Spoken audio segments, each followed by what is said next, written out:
Okay. My background is I was born in Pennsylvania in a coal mining town, and my dad said, "What are we doing here in Pennsylvania in a coal mining town?" And so I grew up in Florida. There's a good decision. I went to undergraduate and medical school at the University of Florida, and then I did my training as internship and residency at the University of North Carolina.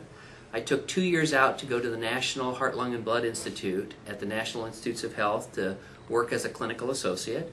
And then I was hired as a professor of surgery at the University of North Carolina in Chapel Hill, and I spent 20 years in Chapel Hill, North Carolina. My specialty was general surgery, trauma, and critical care. And when I was hired, my new boss told me that I was going to help do weight loss surgery. And so for 20 years at the University of North Carolina, I did weight loss surgery.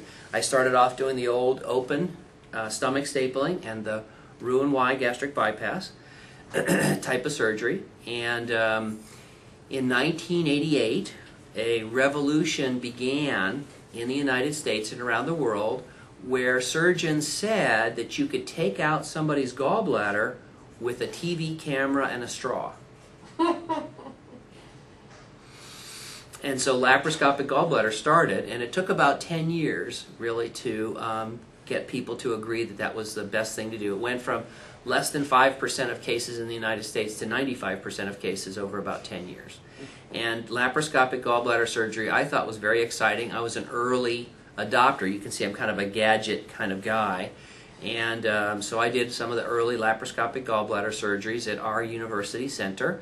And over the subsequent 10 years, from 1988 to 1997, I was doing laparoscopic surgeries and also doing weight loss surgery, with the idea that, gee, there must be a way to apply these new laparoscopic techniques to weight loss surgery.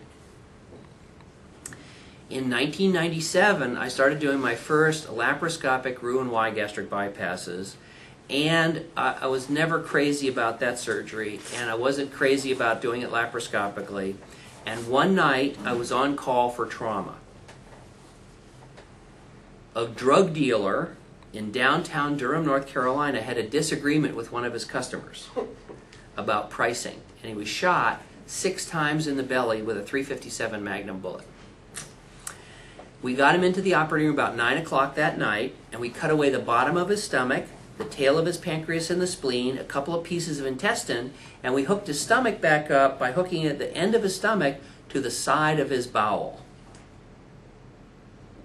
1 1,000, 2 1,000, 3. Does that sound familiar?